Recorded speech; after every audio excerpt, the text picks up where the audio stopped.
ഭീകരകേന്ദ്രങ്ങൾ ആക്രമിച്ച ശേഷം കൊലപ്പെടുത്തിയ ഭീകരരുടെ പേര് വിവരങ്ങളും ലക്ഷ്യവുമെല്ലാം പറഞ്ഞുകൊണ്ട് പത്രസമ്മേളനം നടത്തുന്ന ഒരു സേനയാണ് IDF, ഇസ്രായേലിൻ്റെ സേന. കഴിഞ്ഞ ദിവസം ഓപ്പറേഷൻ സിന്ദൂർ എന്ന പാകിസ്ഥാനിലെ ഭീകര ക്യാമ്പുകൾ തകർത്ത ഓപ്പറേഷനിൽ അതുതന്നെയാണ് സംഭവിച്ചത്. 7-ാം തീയതിയാണ് നമ്മുടെ ഫസ്റ്റ് ഓപ്പറേഷൻ നടക്കുന്നത്. 9 ഭീകരകേന്ദ്രങ്ങൾ തകർത്തു. തൊട്ടു പിന്നാലെ 8-ാം തീയതിയും 9-ാം തീയതിയും 10-ാം തീയതിയും 11-ാം തീയതിയും നമ്മുടെ സേനാ മേധാവികൾ തന്നെ വന്നിരുന്ന് തെളിവുകൾ നിരത്തി തന്നെ പത്രസമ്മേളനം നടത്തി. ഇതും ഇന്ത്യ എന്നൊരു രാജ്യം ലോകചരിത്രത്തിൽ ആദ്യമായി നടത്തുന്ന ഒരു പത്രസമ്മേളനം. ഇതിനിടയിലാണ് പാകിസ്ഥാൻ സോഷ്യൽ മീഡിയ യുദ്ധം പൊലിപ്പിച്ചുകൊണ്ടേയിരുന്നത്.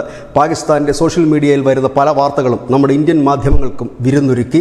അവർ ആ വാർത്തകളുടെ പിന്നാലെ പോയപ്പോൾ ഈ സത്യം വിളിച്ചു പറഞ്ഞുകൊണ്ട് തെളിവ് സഹിതം ഇന്ത്യൻ സേന നടത്തിയ വാർത്തകൾ അധികം ശ്രദ്ധിച്ചില്ലെങ്കിലും ലോക മാധ്യമങ്ങൾ വലിയ പ്രാധാന്യത്തോടു കൂടി തന്നെയാണ് നൽകിയത്. ഇന്നലെ ഏതാണ്ട് 2 മണിക്കൂർ അടുത്ത സമയത്ത് പത്രക്കാരുടെ ചോദ്യങ്ങൾ നേരിട്ടുകൊണ്ട് അതിന് വ്യക്തമായി ഉത്തരം നൽകിക്കൊണ്ട് നമ്മുടെ സേനാ മേധാവികൾ നടത്തിയ പത്രസമ്മേളനം വലിയ പ്രാധാന്യത്തോടാണ് വിദേശ മാധ്യമങ്ങളടക്കം സംപ്രേഷണം ചെയ്തതും ആ പത്രങ്ങളിൽ അത് പ്രസിദ്ധീകരിച്ചതും. എന്നാൽ പാകിസ്ഥാനാകട്ടെ ഈ തിരിച്ചടിയുടെ ഈ ഷോർട്ട് ബ്രേക്ക് ടൈമിൽ അവർ ചെയ്തതാണ് അവരുടെ സേനാ തലവന്മാർ വന്നിരുന്ന് ഏതാണ്ട് ഒരു അരമണിക്കൂർ നീളുന്ന ഒരു പത്രസമ്മേളനം നടത്തി. യാതൊരു തെളിവുകളും ഉണ്ടായിരുന്നില്ല. വെറുതെ എന്തൊക്കെയോ പറഞ്ഞുപോയി. സോഷ്യൽ മീഡിയകൾ പൊളിഞ്ഞടുങ്ങി.